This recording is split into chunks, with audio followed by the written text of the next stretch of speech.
Okay. Good evening. Ladies and gentlemen, welcome to the Richard Nixon Presidential Library and Museum. My name is Bill Barabalt. I'm President and CEO of the Richard Nixon Foundation, and it's a pleasure to have you all here this evening. I think many of you know we're actually doing a simulcast into the theater, so we have some 800 or 900 people here tonight. So thank you for coming.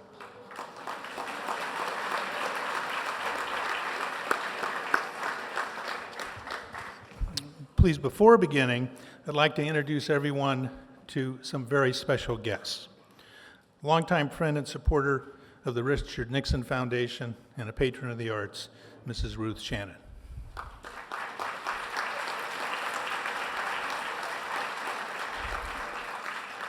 And a very close friend of President Nixon, a personal friend, and a football player, although he claims they spent most of their time on the bench, and former chairman of our foundation board of directors, a man who just celebrated his 102nd birthday this June, Hubert Perry.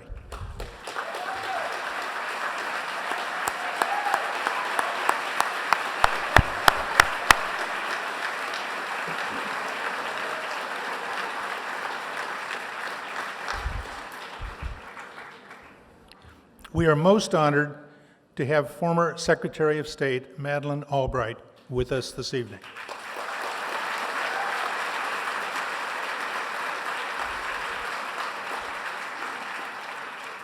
Born in what was then known as Czechoslovakia, Dr. Albright and her family fled their homeland twice, first from the Nazis and then from the communists. Her father, a Czech diplomat, sought and received political asylum for his family in the United States, and Madeleine Albright sailed into New York Harbor on Armistice Day, November 11, 1948. 49 years later, she became our country's 64th Secretary of State and the first female appointed to that position, becoming the highest-ranking woman in the history of the United States government at that time.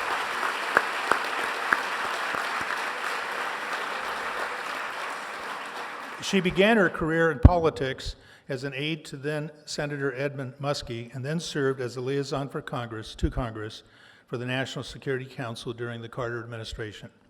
Following the election of Bill Clinton from 1993 to 1997, Dr. Albright served as the U.S. Permanent Representative to the United Nations and was a member of President Clinton's cabinet. In 1997, she succeeded Warren Christopher as U.S. Secretary of State. Dr. Albright is a great example of the fact that a Secretary of State never retires. She is currently chair of the National Democratic Institute for International Affairs. She serves on the U.S. Department of Defense's Defense Policy Board, serves on the Board of Directors of the Council of Foreign Relations, and the Board of Trustees of the Aston Institute, and a number of other boards. She's chair of the Albright Stonebridge Group, a global strategy firm, and Albright Capital Management, an investment advisory firm focused on emerging economies. Dr. Albright is the author of 5 New York Times bestsellers, including Read My Pen's Story from a Diplomat's Jewel Box. We are extremely proud to have Read My Pens, the Madeleine Albright collection, a special exhibit featuring more than 200 pens she wore to commemorate messages during her time as America's top diplomat. The exhibit is on display in the Hall Gallery through September 27th, and we encourage you to visit that exhibit. I'd also like to introduce our speaker, moderator, and conversationalist, Michael Elzy. On January 20th of this year, Michael was appointed by the Archivist of the United States as the director of the Richard Nixon Presidential Library and Museum, one of 13 libraries in the Presidential Library System. In joining the library, Director Elzy continues a distinguished career in public service, appointments with 7 mayors in 3 different California jurisdictions, San Jose, San Francisco, and Orange County. In 2008, Michael was appointed Chief Executive Officer of the Orange County Great Park Corporation to oversee the conversion of the former Marine Air Station El Toro into a 1,300-acre metropolitan park in the heart of Orange County. Educated in California at San Jose State, a law degree from Lincoln University, Mike served proudly in his country during the Vietnam era. So please join me in welcoming former Secretary, Dr. Madeleine Albright and Michael Elsie.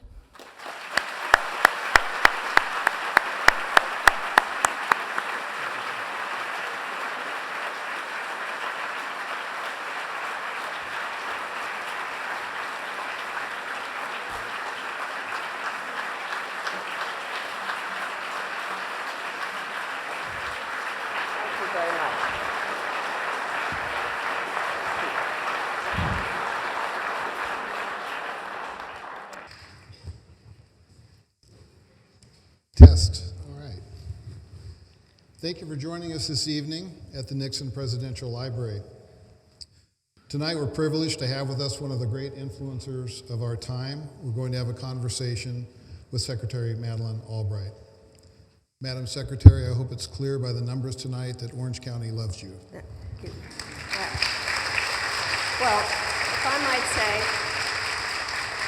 I'm delighted to be here, and I'd like to thank Bill for telling everybody who I am, because not everybody always knows. Not long ago, I was coming back from China, and Chicago was the first port of entry, and I was there getting undressed for the security people, and I put my stuff down on the conveyor belt, and this lady behind me said, "So where'd you get all those screw-top bottles? My bottles all leak." And I said, "Well, I got them at the Container Store." And then I was going through the magnetometer. The TSA guard looked at me and he said, "Oh my God, it's you." He said, "I'm from Bosnia, and we all love you in Bosnia. And if it weren't for you, there wouldn't be a Bosnia. And you're always welcome in Bosnia. And can I have my picture taken with you?" So we get our picture taken. It screws up the whole line. I go back to get my stuff, and the lady of the screw-top bottle says, "So what exactly happened here?" I said, "Well, I used to be Secretary of State." And she said, "Of Bosnia? So thank you."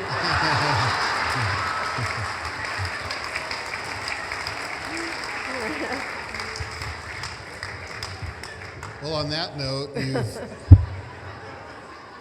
you've clearly lived a remarkable life, Madam Secretary. You've undoubtedly influenced the lives of millions over the course of your life's work, some very personally and some on a global scale. We're here tonight because jewelry has been a big part of your life. As a young child, as a Wellesley girl, as a mother, as a world leader, and now as a leader in global affairs. So why don't we just kick it off by asking you when the role of jewelry in politics first touched your life? Well, I am delighted to be at this incredible library and to have a chance to participate and see the great exhibit and just be here in the East Room and have the opportunity. Thank you. So I clearly like jewelry. So what happened when I was made Ambassador of the United Nations, I got there in February '93, which was after the Gulf War. And the ceasefire had been translated into a series of sanctions resolutions that kept coming up for votes. And I was what is known as an instructed ambassador, and my instructions were to make sure that the sanctions stayed on. And so I said perfectly terrible things about Saddam Hussein constantly, which he deserved. He'd invaded Kuwait. And so what happened after a while, there was a poem that appeared in the papers in Baghdad comparing me to many things, but among them, an unparalleled serpent. And I happened to have a snake pin. So I wore the snake pin when we were talking about Iraq. And you know that, I think everybody's seen pictures of the ambassadors when they come out of a Security Council meeting, the press is standing there. So all of a sudden some camera zeroes in and the reporter says, "Why are you wearing that snake pin?" And I said, "Because Saddam Hussein compared me to an unparalleled serpent." And then I thought, well, this is fun. So I went out and I bought a lot of costume jewelry that was going to reflect what I thought we were going to do on any given day. So on good days, I wore flowers and butterflies and balloons, and on bad days, insects and carnivorous animals. And the other ambassadors began to notice all that because I was the only woman on the Security Council. And so then they said, so what are we going to do today? And the first President Bush had said, read my lips, no new taxes. So I said, read my pins. And that's how it all began. So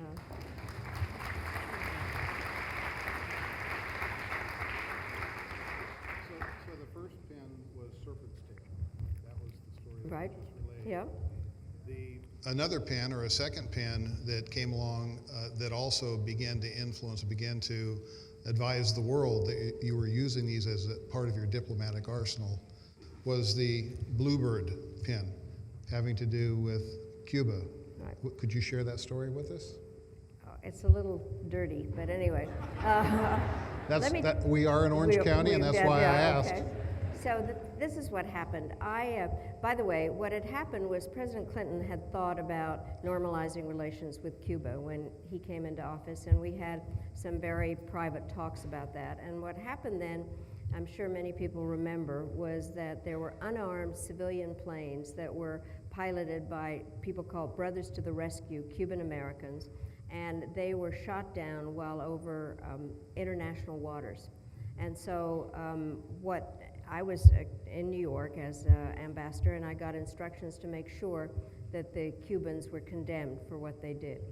And so the government gave me a transcript of what the Cuban pilots were saying to each other as they were chasing these unarmed planes around.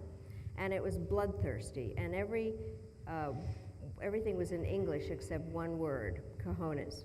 And so, and it was, we have cojones, they don't have cojones, and it really was fairly disgusting. So, and so I thought that, again, I had a press conference there, and I developed this line which said, it's not cojones, it's cowardice. President Clinton thought it was a great line, but my job was to make sure that we got condemnation of the Cubans, which I did manage to do in the middle of the night, having made a deal with the Chinese, whose instructions, they can always delay their instructions because night is day. But I had given up my right to, in the interim, I had become president of the Security Council, and I had given up my right to speak with a national message. And so I had to listen to the Cuban condemn me for everything. Now, the Bluebird I wore during the press conference because with the head down of the bird in honor of the fallen pilots. So President Clinton asked me to go down to Miami when the memorial service was held for the fallen pilots, and it was huge. They did it in the Orange Bowl, and I walked in through the tunnel that the dolphins come in, and all of a sudden 60,000 Cubans got up yelling, Madam Cojones, Madam Cojones, Cuba Libre. So that is the story of the Bluebird. Yeah.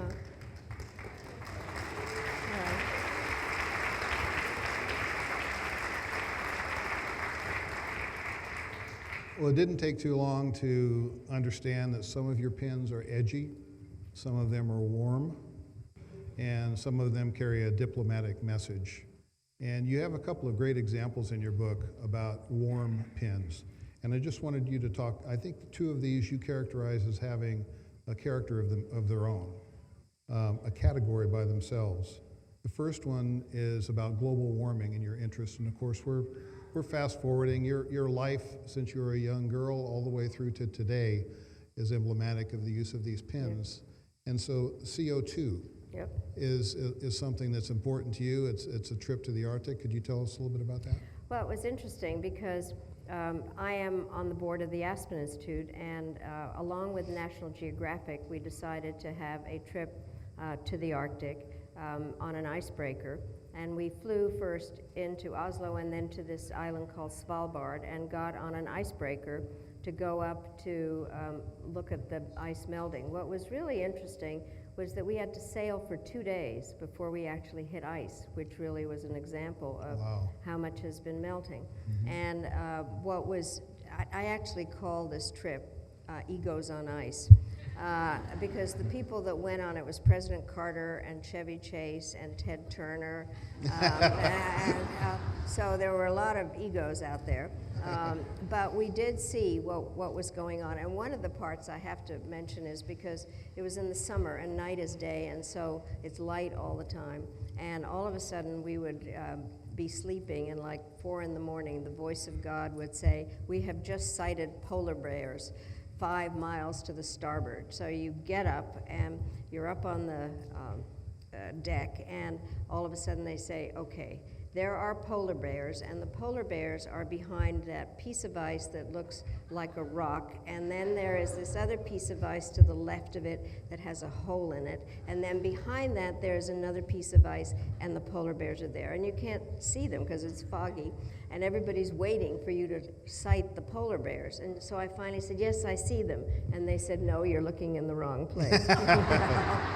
But what we did was really understand the melting of the ice, and this pin was given to me up there, which really explained a lot of what was going on. And it's quite stunning because and you get very caught up in the food cycle because the polar bears eat the fish, and there are a lot of questions about who is in charge of what. What is interesting is the polar bears are the most dangerous animals in the world, apparently, when they stand full height. So given the egos that were with us, they were quite afraid of these. By the way, we went in Svalbard to this place that is the repository of all kinds of seeds that might disappear. Chevy Chase says, "I hope you haven't kept broccoli." And the second pin that you categorize in such a way also relates to a trip, a very interesting confluence of events on a trip to New Orleans. And that's one of my favorite pins that I see in our exhibition, one of the most beautiful pins. Yeah. And that's called the Katrina pin. Right. You named that the Katrina pin. Perhaps you could share that story. Well, that was very special. I went to New Orleans right after, a couple of years after the Katrina, and I had been asked to go to the World War II Museum, which in itself is an incredible museum. The Enola Gay is there, and a number of aspects from World War II. And then afterwards, there was a dinner, and Lindy Boggs spoke, a number of different people. And so what happened, all of a sudden, I'm sitting there at dinner, and this young man comes over, and he says, "My father is sitting over there. He's a World War II veteran and had 2 Purple Hearts." And he opens this box, and it's this beautiful pin with 2 amethysts in it, clearly signifying the Purple Hearts. And he said, "This is what my father gave to my mother on their 60th wedding anniversary, but she died as a result of Katrina. And we want you to have this pin." And I said, "I can't possibly accept this pin." And he said, "No, she loved you, and you would honor us if you took this pin." And so the Katrina pin is very symbolic of the kind of message that an inanimate object can really send. And it's a beautiful pin, and I'm honored to have it. It's also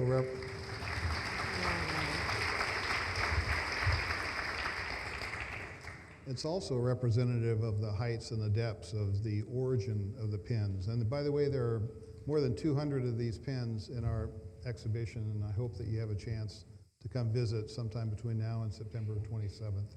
It's absolutely beautiful, and look for that pin, the Katrina pin, if you get a chance. On the edgy side of the pins, I just am fascinated by this one development, and you shared a story earlier with us today, and I'd be remiss if I didn't bring up the trip to North Korea. And I characterized that as a standoff, almost literally, with the North Korean leader. Perhaps you could share that story with us. Well, what had happened, this was in the fall of 2000, and we had had a lot of dealings with the North Koreans as they had pulled out of the Non-Proliferation Treaty, had been very threatening, and what had happened was that the number 2 guy to Kim Jong-il had come to the United States in order to invite President Clinton to come to North Korea. And President Clinton rightfully said, "I might come at some point, but I'm not just coming. The Secretary of State has to go first." And so we had no representation in North Korea, so we had no idea what was going to happen, and very little information about Kim Jong-il himself. Our intelligence said that he was crazy and a pervert. I found out that he was not crazy. So,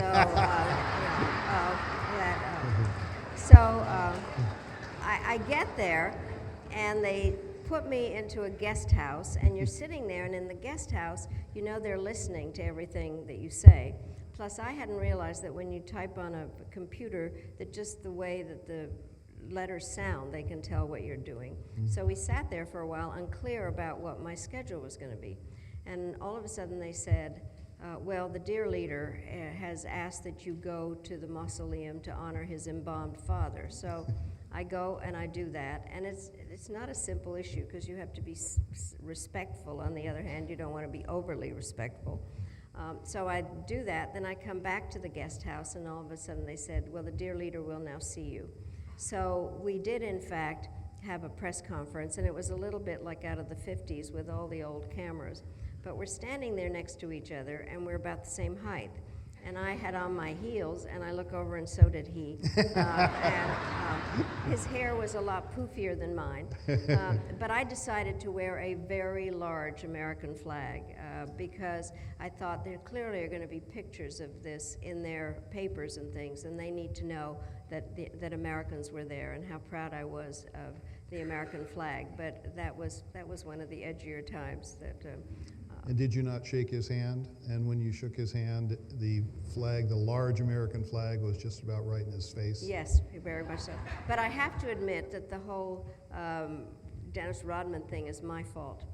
Because what happened was we did find out that he liked Michael Jordan. And so I took a basketball over that Michael Jordan had autographed, and it is in their Holy of Holies. And so they definitely...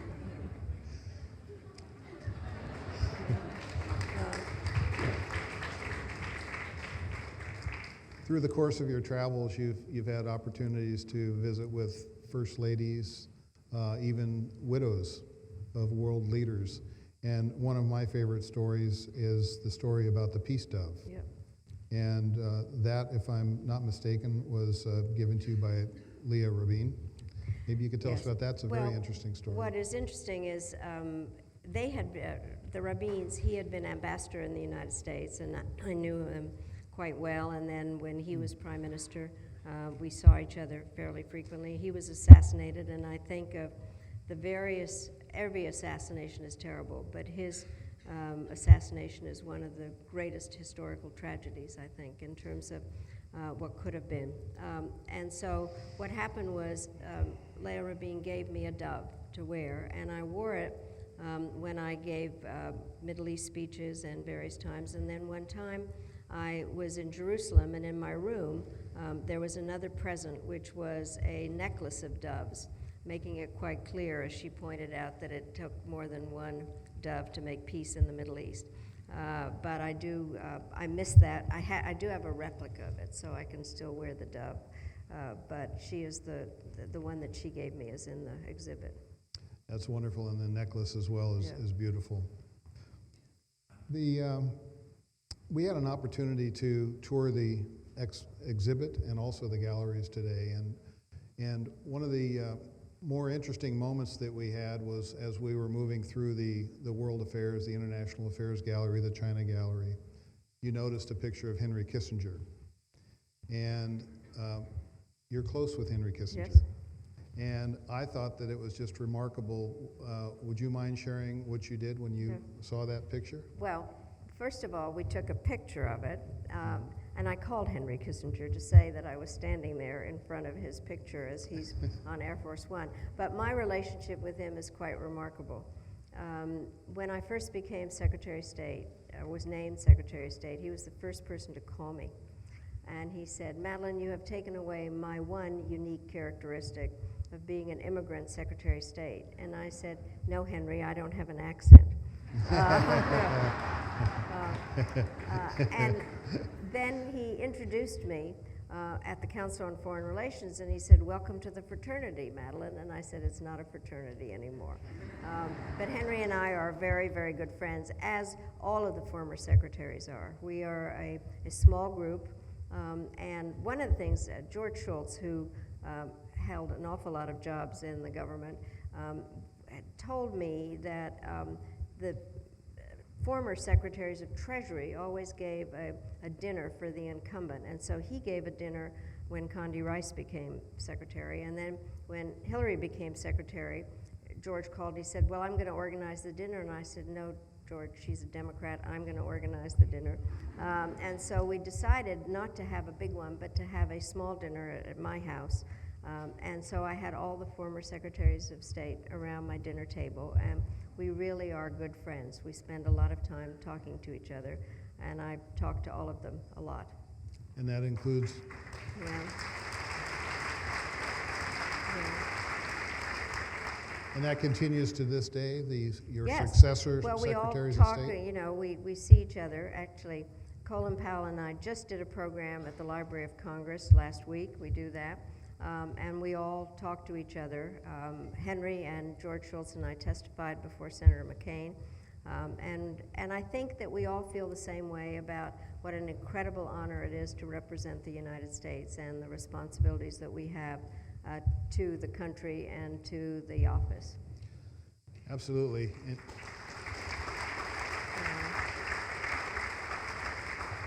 You've mentioned a couple of former secretaries of state, and a couple of those, you were the first woman secretary of state. One of the things that struck me in your book and in our discussion a little bit earlier was the relationship that you have with Hillary Clinton. And that relationship extends even into perhaps the only areas that you might be able to find for a private talk or a private chat. But one of those, the pens that relates to that is the glass ceiling pen. Yep. And so if anybody gets a chance to go see that, it's a remarkable pen. It relates, of course, not only to yourself and to Hillary Clinton, but also to Condoleezza Rice as well. And so I just wanted to go off a little bit by bringing reference to Joseph Corbell, your father. Yeah, right. And your father continues to have a deep influence in your life and had a great influence on your choice of profession. Yeah. Could you tell us a little bit about how all that worked? Because Right. you had a fascinating early career, and the way it took its turns was just remarkable. Yeah. Well, what happened, as Phil mentioned, my father was a Czechoslovak diplomat, and we spent the war in England. My father was with the government in exile in London and broadcast all through the war over BBC into Czechoslovakia. Then when the war ended, by the way, I spent an awful lot of time in air raid shelters as a child. And so then the war ended. My father went back to Czechoslovakia on the first plane with President Beneš, and then we arrived back. And ultimately, within a couple of months, he was made the Czechoslovak ambassador to Yugoslavia. The little girl in the national costume that gives flowers at the airport, that's what I used to do for a living. And met a lot of interesting people. One of them was Jan Masaryk, who was the foreign minister of Czechoslovakia at the time. And I remember asking my father, he would always arrive with his arm in a sling, and I would ask my father, why does he always have a broken arm? And they said he doesn't have a broken arm, he just will not shake hands with the communists. And so then I met Tito. I gave flowers to Tito. And so kind of foreign policy was my chosen life from the very beginning.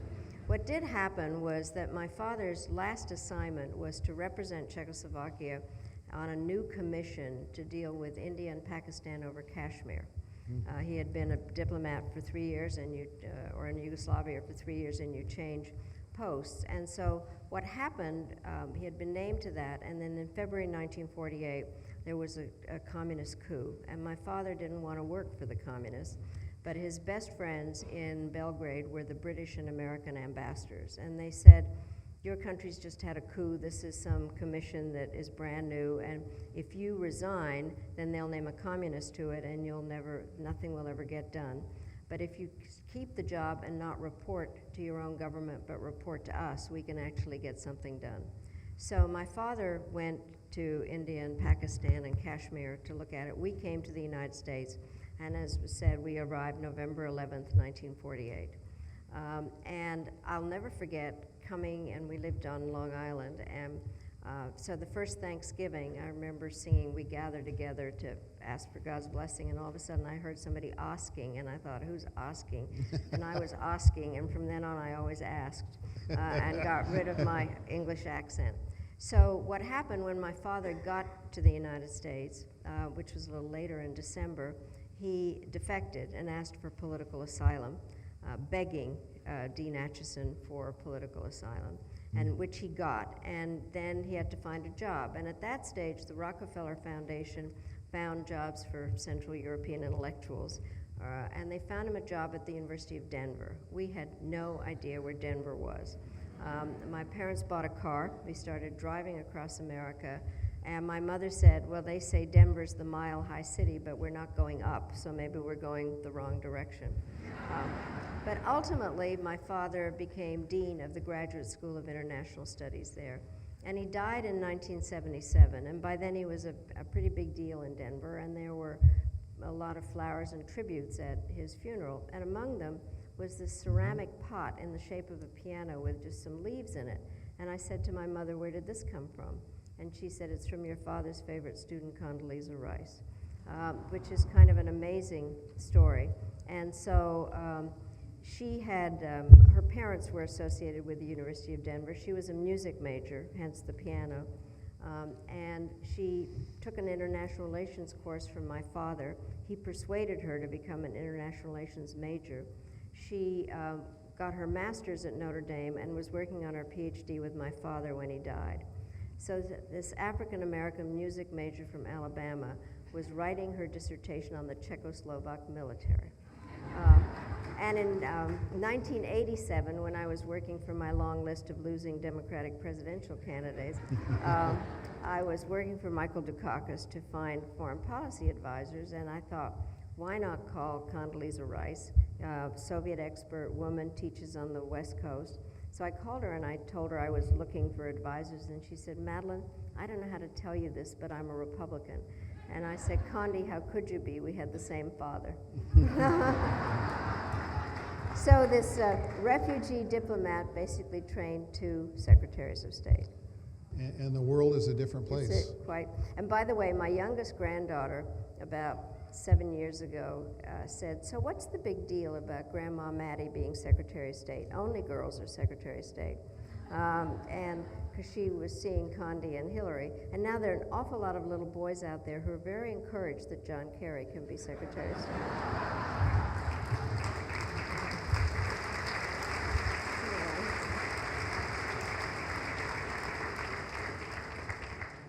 And I would like to talk about Secretary of State John Kerry in a moment, because boy, does he have his set of challenges.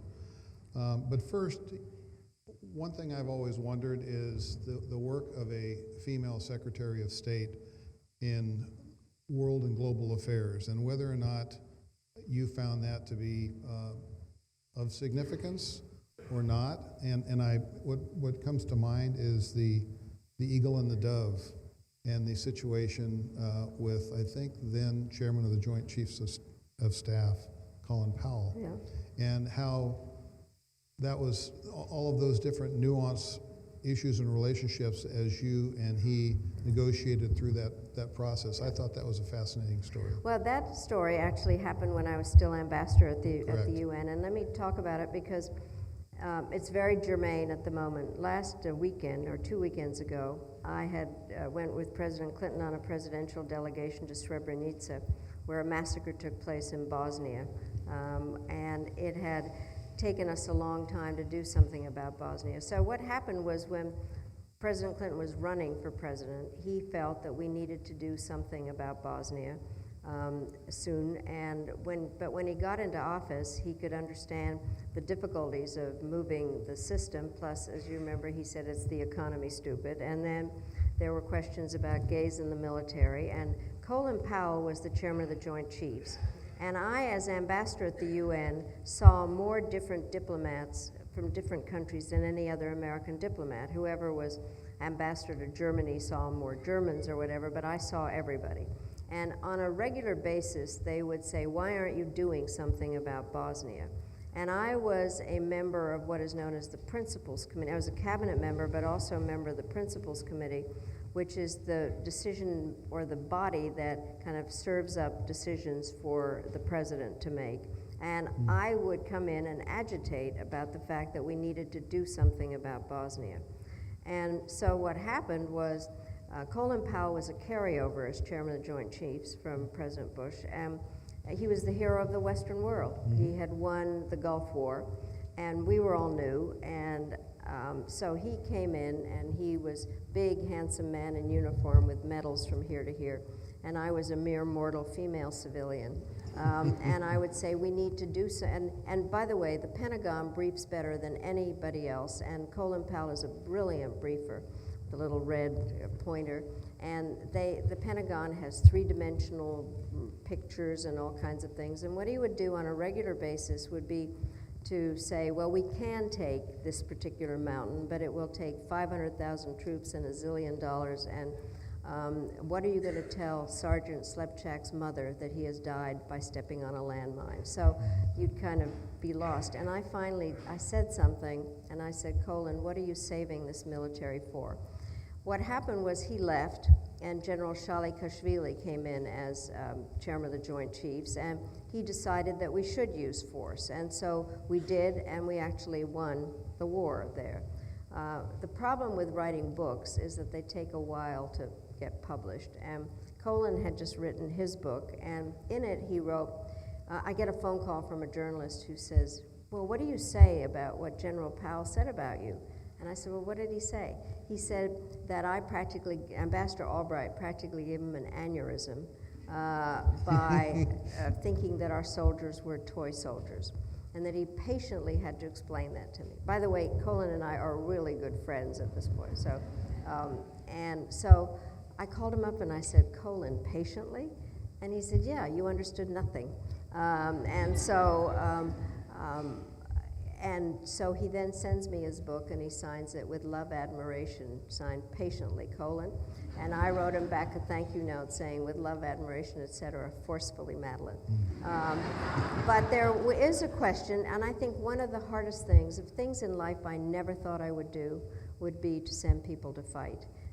And I made it a big point of always, not only when I was at the UN, but as secretary when I was asked to review parades at the academies or visited with our troops everywhere, and I would make it a point of trying to look into their eyes and remember that when I raised my hand or called for the use of force, that these were real people that we were sending somewhere. So very respectful of our armed services, without whom we could not have our freedom. Absolutely.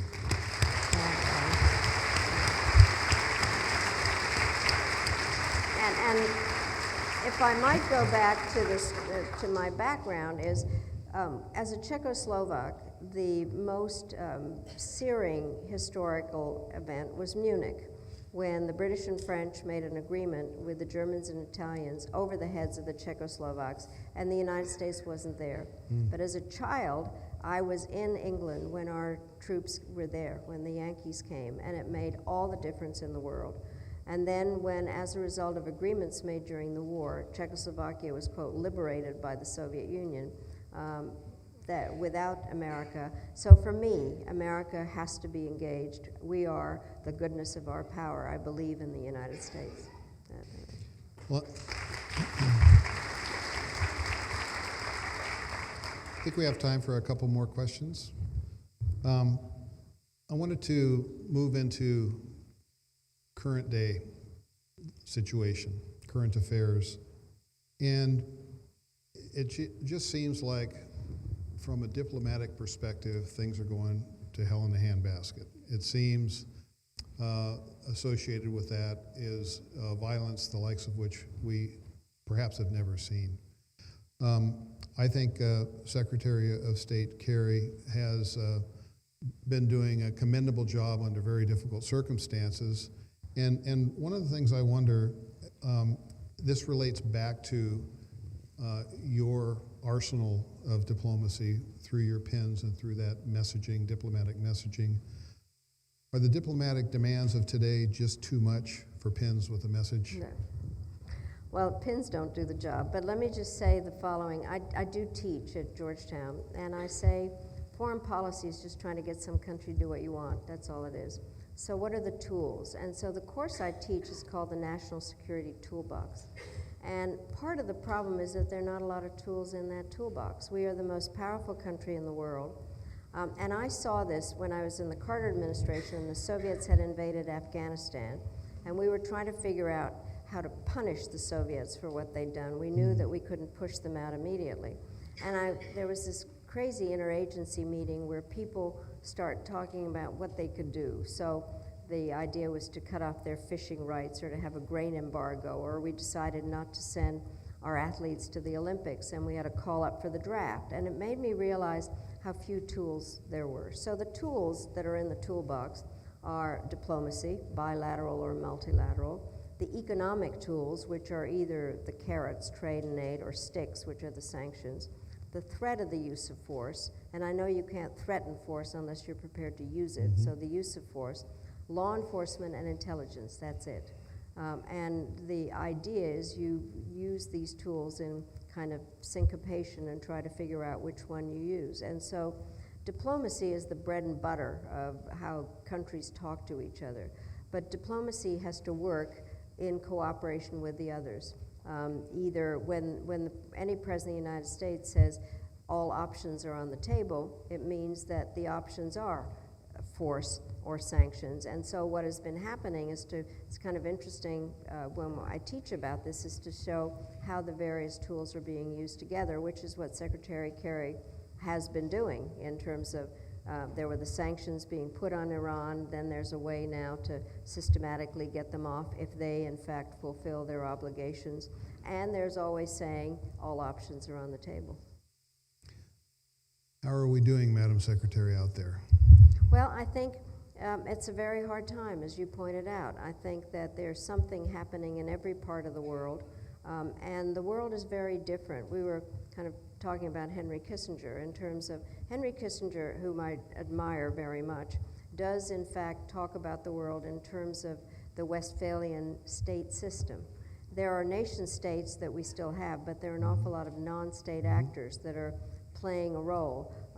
Everybody thinks the non-state actors are just the terrorists. Terrorists are non-state actors, but so are multinational corporations and non-governmental organizations, or Bill Gates, people that have a very large influence in foreign policy, and we've been trying to figure out how to use them or be used in terms of tools. I think that what's going on with vacuums in the Middle East in terms of the terrorists and the ISIL, I call them Daesh, which is a word they don't like. It's in Arabic, so that's why I like to call them that. But they are getting more and more power. That's of concern. The agreement with Iran is very important because what we're trying to do is to limit, is to have nuclear proliferation be limited in every way so that the worst weapons don't get into the hands of the worst people. And so there are an awful lot of things happening, and I think what is so important is for us to have the American people understand what our responsibilities are, which countries can help us, because we shouldn't be doing this all alone, and try to figure out how to manage our domestic and foreign policy together. Well, let's keep our faith and ask for blessings. Absolutely. I have time for one more question, and I wanted to shift gears a little bit and ask you to share a personal story. You've written 5 books, and among those 5 books, Madam Secretary, a memoir. The Read My Pens, that's the subject of our discussion tonight in the exhibition here at the library. And your most recent one, which I find just fascinating, which is entitled Prague Winter, A Personal Story of Remembrance and War, 1937 to 1948. And what was remarkable to me was that you had a revelation very late in life that was game-changing in many ways. And some of that game-changing continues to this day. And would you mind sharing what that is all about? It's a fascinating story. Well, the short story part is I was raised a Catholic, married an Episcopalian, and found out I was Jewish. So, but what happened was the following thing.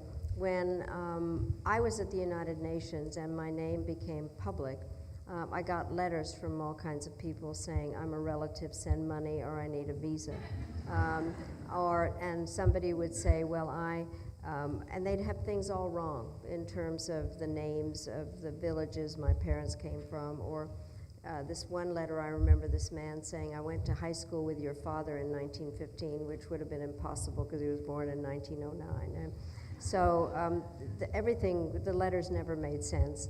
And every once in a while there'd be something in one of those letters that didn't make sense that said they knew my family to be a Jewish family. So what happened was in 1996, in the fall of 96, as I had been named to be Secretary of State, and I was being vetted by the White House lawyers. I got a letter from somebody that had all the names right and the dates right and the villages right, saying that this person, that they knew my family to be a fine Jewish family. So I'm there with the White House lawyers, and they asked me normal questions like, had I paid my taxes and did I have a nanny and things like that. And so then they say, we asked this question of everybody, is there anything that we didn't ask you that you would like to tell us? And I said, well, I just got this letter and it's perfectly possible that I'm of Jewish origin. And so the lawyer said, so what? The president is not anti-Semitic. So over the holidays, I talked to my children about it, and they had thought my parents were fantastically interesting anyway, and it just kind of added to the whole story. My youngest daughter's married to a Jew, and that made it even better. And so this was, seemed that this was a very interesting and important fact added to my life story. So one of the things that happens is a journalist, Michael Dobbs from the Washington Post, wanted to do a profile of me, and you're not allowed to talk to the press between the time that you're named and the time you're confirmed. But my office gave him names of people that he could be in touch with in the United States as well as in Europe. So 2 days after I actually am confirmed as Secretary of State, he comes into my office in the State Department and starts handing me these disgusting documents, which were copies of index cards that the Nazis kept about who they had sent to concentration camps. And he said, do you recognize this name? Do you recognize this name? So it's one thing to find out you're Jewish. It's another to find out that your family has died in concentration camps. So I had just become Secretary of State, and the only way to describe this is as if I had been asked to represent my country as the first woman in a marathon. But as I was about to start, somebody handed me a package, not only to carry, but to unwrap as I ran. So I obviously couldn't, and people didn't think a woman could be Secretary of State anyway, so I couldn't go and figure the story out for myself. So I asked my brother and sister to go to the Czech Republic. They were able to meet a wonderful man, Thomas Kraus, who was head of the Jewish Center in Prague. And they went around to the villages. They began to put the story together and found out that large numbers of my parents' family died in concentration camps. So I have just this summer finally really put it all together, and I took my 3 daughters and 6 grandchildren, and we went to Terezin, where we dedicated a plaque to those that had died there. So 26 members of my family died in the Holocaust. And so I have finally put the story all together. And Prague Winter is not just a story about that, but it's a story about Czechoslovakia and a country that came into existence because of the United States.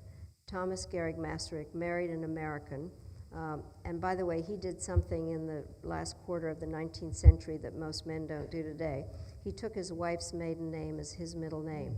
He married an American called Charlotte Gehrig, and his name was Thomas Gehrig Masaryk. The Czechoslovak Constitution is modeled on the American one, with a major exception. It had equal rights language in it in 1918. And this was a model democracy in the interwar period that was sold down the river at Munich and then, quote, liberated by the Red Army. So it's the story of Prague and Czechoslovakia, and I'm glad I was able to write it.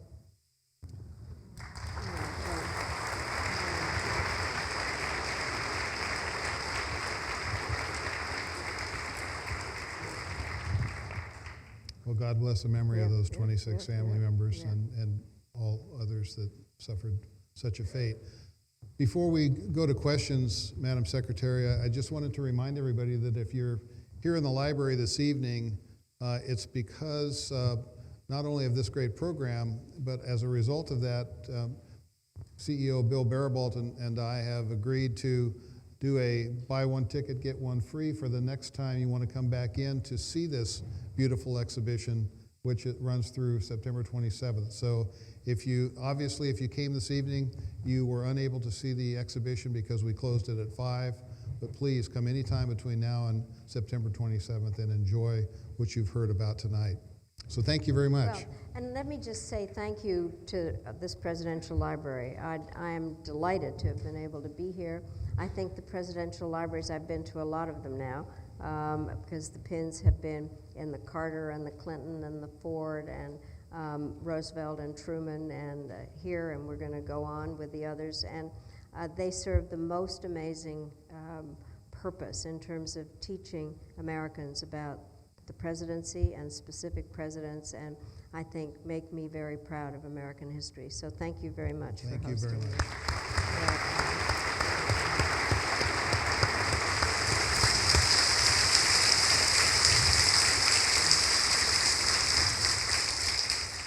So I think I'm going to turn it over to the event. Yeah, we're going man- to take a couple of There you questions. are. All right, I see Chris Nordyke back there. Back of the center section, your left-hand side, Secretary Albright. Our first one is from Thomas, who's 19 years old. Hi, Secretary Albright. Really glad you could make it out here tonight. You helped negotiate the Wye River Memorandum in the late 90s between Benjamin Netanyahu and Yasser Arafat, two people who weren't the best of friends at times. My question has to do with how you think peace in the Middle East in the future can be achieved going forward regarding a two-state solution between Palestine and Israel. Thank you. Well, by the way, one of the more interesting things was, in fact, to do that at Y Plantation between the two. They definitely did not get along. There had been some misunderstandings, but ultimately we were able to do it. And part of it had to do with the fact that there was political will to do something. Let me just say the following thing. I think that I happen to believe in the two-state solution. I think that that is the best way to secure the security of Israel and also to have an appropriate way to solve the problem. But the United States can put forward, we used to call them bridging proposals or any number of different ideas, but unless there's political will of the parties involved, nothing is going to happen. And it is interesting. I have to say, President Clinton worked on this until the very last minute, and I think that the plan that was worked out, the Clinton parameters, are still the logical aspect to this in terms of various divisions that were set up then and return of refugees. By the way, if I were to invite any of you to go to Camp David, I think you'd say yes. After 2 weeks in the rain with the Israelis and Palestinians, I don't care if I ever go back. But I do think that ultimately what has to happen is the political will of the leaders to meet together, whether it's Prime Minister Netanyahu with President Mahmoud Abbas of the Palestinians. I read today in the papers that the Europeans want to get back into it in terms of having the quartet talk, but ultimately there are ideas. We know what the solution is, but it takes the political will of the leaders there. Our next question is to your right, Secretary. 15-year-old Lauren from Redlands. Yes, I was wondering if, because of your many pens and the statements that they held, do you believe that anybody was offended or thought wrong of the statement that you were trying to set for it? I'm sorry, I missed the first part. Can you say it again? Chris, could you? Because of the pins that you collected and the statements that they held, do you think anyone felt offended by them? They should have.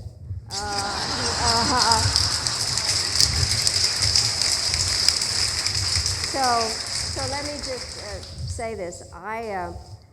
The Russians had been bugging the State Department, literally. They had bugged a room right next to the office of the Secretary of State. We found this person sitting outside listening to us. We did what diplomats do, which is to do a démarche. to Moscow to say this is unacceptable. But the next time I met with the Russians, I wore this huge bug. And they knew exactly what I was doing. Yeah, so.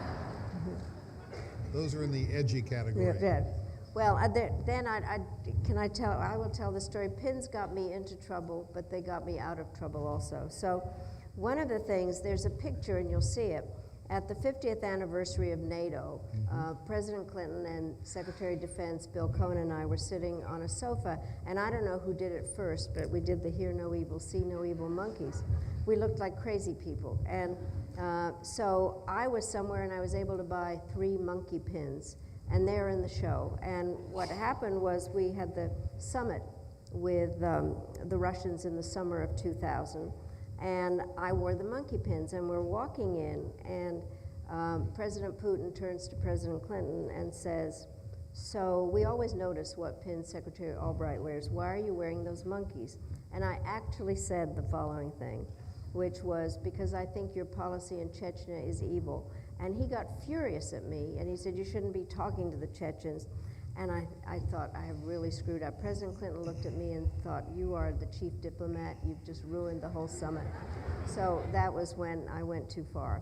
But the pins have gotten me out of trouble, and this is racier, I actually invented the art of diplomatic kissing, which is, I mean, you can't visualize Henry Kissinger going to a country and having a big embrace. So anyway, much more complicated than meets the eye, because the Latins, some kiss on the right cheek and some on the left cheek, and very confusing, so a lot of bump noses, and the French kiss twice, and the Dutch kiss 3 times, and then there was Yasser Arafat, just the thought, right? So very complicated. So by the way, we had to teach President Clinton how not to be kissed by Arafat. You want to get up? I'll show you. Yes. So you have to go. Anyway, so Right in the solar plexus. I went to Korea, and I come back from Korea, and I get a call from a journalist. They said, don't you think that the foreign minister of South Korea should be fired for what he said about you? And I said, well, what did he say? And he said, well, I really like it when Secretary Albright's here, because we're about the same age, and I'm this tired old man, and she's full of vim and vigor. And besides, when I embrace her, she has very firm breasts. So what do you have to say about that? So I said, well, I have to have something to put those pins on. There's another occasion where the secretary upset some folks with their pins, and that was the press. And one of my favorite pins, the mushroom pin. Oh, yes. If you want to tell that Well, briefly. what happened was, and this has to do with Middle East talks, these were ones that were going on between Israel and Syria. And I made a point, the press just drove me crazy because they wanted to have readouts of the meetings all the time. And I said, sometimes peace talks and mushrooms need to grow in the dark. And so every time they asked me a question, I would just say mushrooms, mushrooms. I'm sure that they thought I was talking about something else, but anyway, ultimately, we were looking for mushroom pins all the time so that I could just point to the mushroom pins. So, And there is a time and a place. yeah. Next question is in the back of the center section. Hi, thank you for coming. I read once that you said that some of the disagreements that you had with some of President Clinton's other national security staff regarding the Balkans was due to your historical point of reference, and that you felt that you were using Munich and they were sometimes using Vietnam. I'm wondering, if you were Secretary of State today negotiating with Iran, what historical point of reference would you be using? Well, let me just say, by the way, and that was the discussion that was going on between Colin Powell and me, because his background was Vietnam and mine was Munich, and that I believed that one had to stand up. But I do think that the reference point that I would probably use are very complicated diplomatic talks. What I think is interesting is, and this is a good place to talk about it, is when you are doing something that people don't expect and is very difficult. And President Nixon going to China is a reference point in terms of how you deal with a country that you disagree with, that you know that there have to be certain approaches to it, and try to figure out how to deal with it. Or what President Reagan did with Gorbachev. And so I think that the point of diplomacy, it provides the method of talking to those with whom you disagree. That is the whole purpose of diplomacy, and trying to figure out what can be arranged. And let me just say the following thing. Diplomacy, the very important part about it, and I have to say, I have very much, I was certainly around when President Nixon went to China. I think that reading Henry Kissinger's books about how the whole thing took place is most informative and brilliant in terms of the following thing where a point of reference works, and that is that if you're going to have a diplomatic exchange or make a diplomatic agreement, you have to put yourself into the other country's shoes to understand there is no such thing as a zero-sum agreement that is going to hold unless you defeat somebody in war. And so the point here is that there need to be a way of trying to see both sides, and President Nixon was able to do that. Yeah.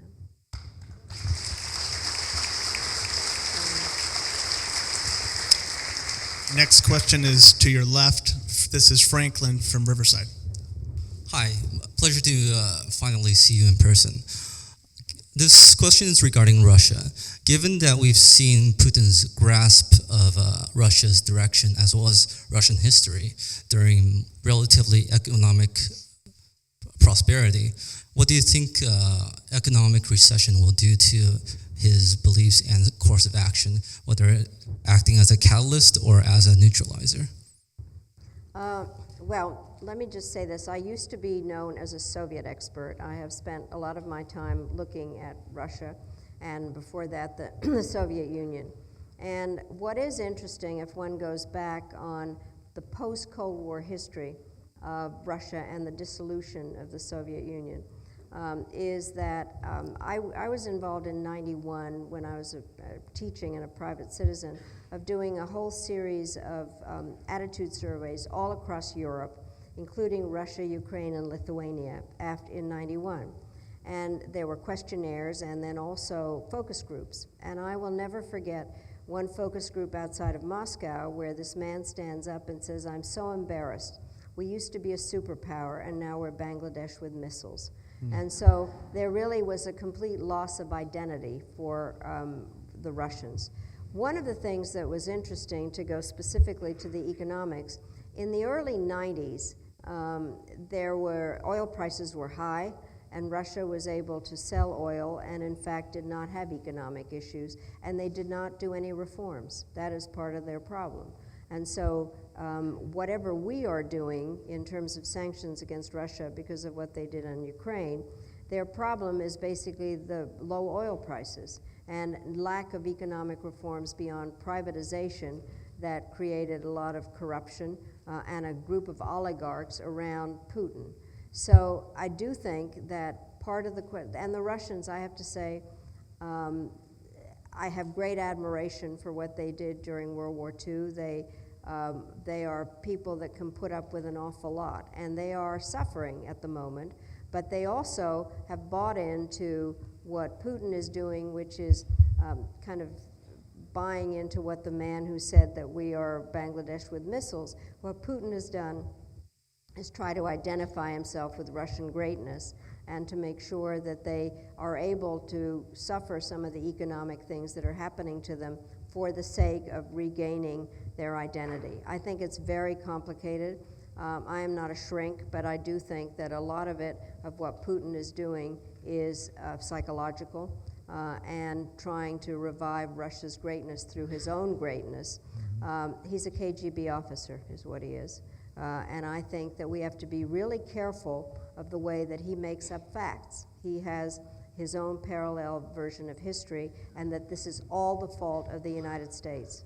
And what I'm really troubled by is that what he basically has, I'm sorry actually that we said we won the Cold War. The truth is they lost the Cold War, and that's not just a semantic difference. Communism does not work, and it fell apart, and it's their responsibility, not ours. Yeah.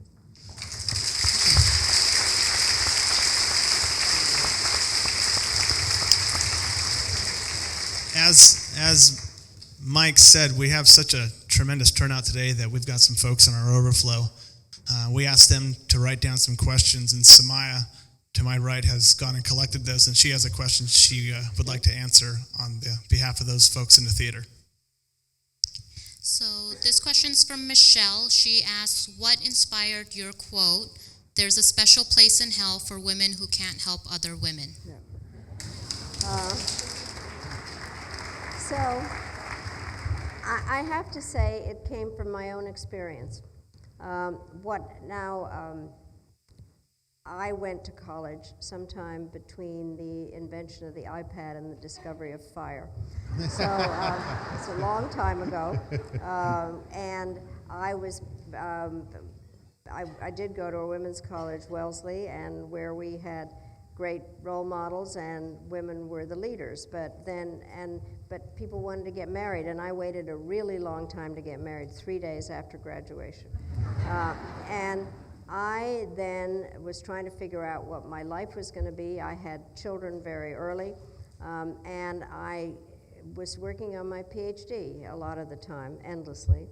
And other women would say to me, why are you always in the library when you could be in the carpool line, and you are not really a very good mother? And every woman's middle name is guilt, I can assure you. I'm sure you're never in the right place. You either are working and you're not home with your children, or you're home with your children and you wish you were working. And what happened was it was the other women that made me feel inadequate and always wrong.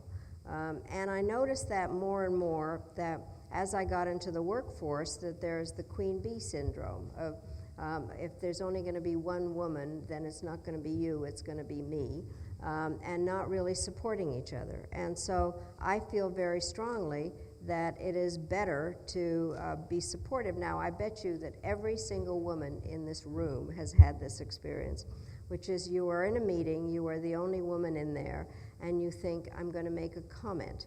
And then you think, I don't think I'll say it because everybody will think it's stupid. So then some man says it, everybody thinks it's brilliant, and you are really mad at yourself for not having said anything. And what will happen is that the men will say, well, as Joe said, they support each other. And if there was another woman in the room, she might say, as Mary said, and there would be a support system. And I think it's just better if, in fact, women support each other. So that it's the single most important thing I ever said.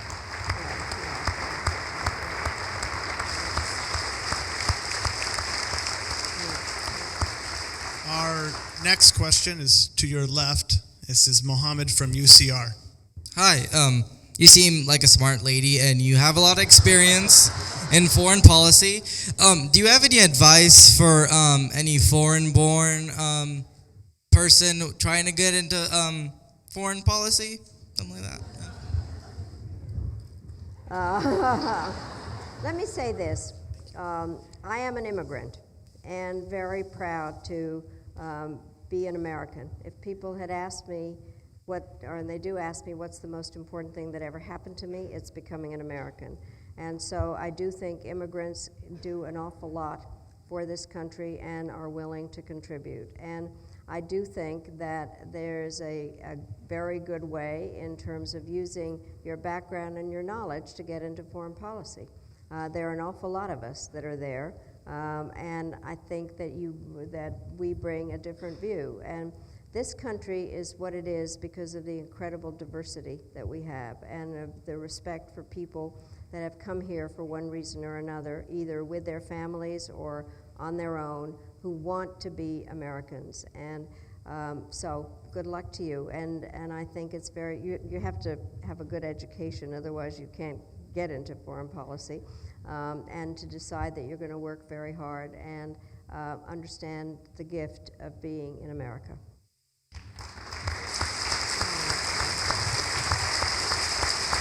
Our next question is back of the center section. This is Liz from Fullerton. Hi, Ms. Albright. I was wondering what advice you would have for a young woman seeking a life in politics. I think that, first of all, I love politics, and I'm really sorry when the word politician is viewed as a derogatory term. Being a politician is somebody who serves in terms of explaining what the system is about, to be kind of the intermediary between the government and the people, and I think it's an honorable term. And I do think that I hope very much that people see going into politics as a good thing to do, to serve your country and to be able to participate in public discourse. It is very difficult, there's no question. And I think there are some things going on at the moment that are very, very disturbing. I started my political life actually in college. I think it's obvious I'm a Democrat. And at Wellesley, there was very few of us, and so this was during the campaign for Adlai Stevenson running for president. And so we all went into Boston to raise money for Democrats. This was my first introduction to fundraising, which was some crusty old man walked by and said, "Not $1 for the Democrats, but $5 for you, baby." So that is how it began. I do think that one of the issues in politics these days is the amount of money that it takes, and the amount of money that's generally part of the political system, I think due to a very mistaken decision by the Supreme Court. So I do think that it's important to get into politics. I wish you the best. I think it's important not to think you can run for president immediately. But I do think that getting in at local levels and being involved in politics is a terrific thing to do. Good luck. Another question from our friends in our overflow seating in our theater from Samaya. If the sanctions are lifted for Cuba, do you think the United States will change the benefits that are currently extended to those that make it their home? That make what their home? Make Cuba their home. Well, I think that that one of the issues, it's a complicated question in terms of, and let me just explain that initially the embargo was an executive act. It was President Eisenhower, then followed by President Kennedy, and it was an executive act until what happened, as I described, the shoot down of the unarmed civilian planes, when it became a law, the Helms-Burton law. And in order for the sanction, the embargo, to be lifted, Congress has to do that. And we are waiting to see whether that will happen or not. I think that part of the issue, and the reason that I think the embargo should be lifted and should have been, is that Castro has used it as an excuse to have a lousy system in Cuba, and that the people in Cuba, once they are able to have a normal life, will have the benefits of living in a beautiful place, but also because they will be able to participate in the international economy.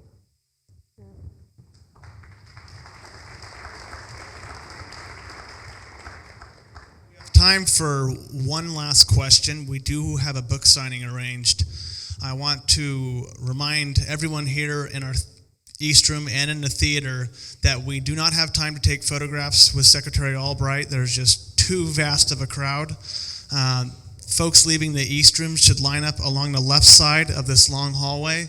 Folks leaving the theater, if they'd like to get their book signed, should line up along the left side of the great room. Those not wanting to get a book signed can exit through our museum store. Our last question from this gentleman right here. Hello, this is Ayman Aziz. I'm a Syrian American. My question is not about the Syrian conflict and how to resolve it. You talk about toolbox, and it takes a lot to be engaged. What is it that we have to do in this country to take more than 500 Syrian refugees after having displaced more than 12 million? What to do about the Syrian refugees? Why aren't we taking more than 500 so far after 4 years? I have to say the following thing. I think that what has happened with the Syrian refugees generally is outrageous. I went to a camp in Jordan where there were Syrian refugees, and Jordan, which is a small country, has the equivalent as if the United States had 40 million refugees.